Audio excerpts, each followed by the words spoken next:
இன்றைக்கான lunch idea என்னன்னு பார்த்தீங்கன்னா, பச்சைப்பயிறு கடையலும் சுக்குட்டிக்கீரை பொரியலும் தான்.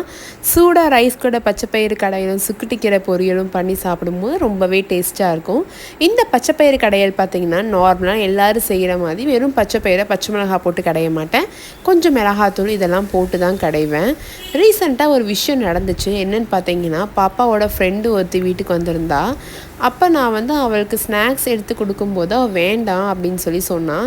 நான் எல்லோரும் நார்மலாக சொல்கிறது தானே, பரவாயில்லடா எடுத்துக்கோ அப்படின்னு சொல்லும்போது அவள் இல்லை, எங்கள் அம்மா வந்து வெளியே எங்கே போனாலும் வாங்கி சாப்பிடக்கூடாது அப்படின்னு சொல்லியிருக்காங்கன்னு சொன்னான்.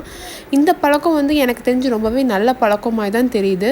பட் ஏதோ ஒரு சுச்சுவேஷனில் நம்ம ஒரு இடத்துல அவங்கள வந்து டேக் கேர் பண்ணிக்க விடுறோம் அப்படிங்கும்போது அந்த இடத்துல வந்து அவங்க அந்த வாங்கி சாப்பிட்டு பழகி தான் ஆகணும் எனக்கு தெரிஞ்சு. ஆனால் அதை வந்து ஒரு சில பேர் வந்து அது பழக மாட்டேங்கிறாங்க. அந்த குழந்தைங்க அதையே ஃபாலோ பண்ணிட்டு எங்கேயுமே போய் அம்மா சொல்லிட்டாங்க அப்படின்னு சொல்லி சாப்பிட மாட்டேங்கிறாங்க.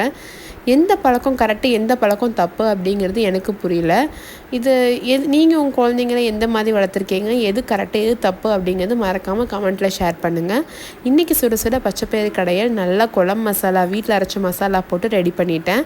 இது வந்து நல்லா கொதிக்க விட்டு தான் இறக்கணும், அப்போ தான் டேஸ்ட் நல்லாயிருக்கும். கொதிக்க விட்டு இறக்கும்போது கடைசியாக மல்லித்தலை போட்டு இறக்குங்க. ரொம்பவே டேஸ்ட் சூப்பராக இருக்கும். சூடாக சாப்பாடு போட்டு அதில் வந்து நம்ம இந்த செஞ்ச பச்சைப்பயிரை ஊற்றி சுக்குட்டிக்கீரை வச்சு சாப்பிட்டா அது ஒரு டேஸ்ட்டே தனி தான். என்ன தான் வகை வகையாக குழம்பு வச்சு சாப்பிட்டாலும் இந்த பச்சைப்பயிரில் வந்து பூண்டு தட்டி போட்டு செஞ்சால் அது ஒரு டேஸ்ட் சூப்பராக இருக்கும். கண்டிப்பாக இந்த மாதிரி ட்ரை பண்ணி பார்த்து எப்படி இருக்குதுன்னு சொல்லுங்கள். பாய், நெக்ஸ்ட் வீடியோவில் பார்க்கலாம்.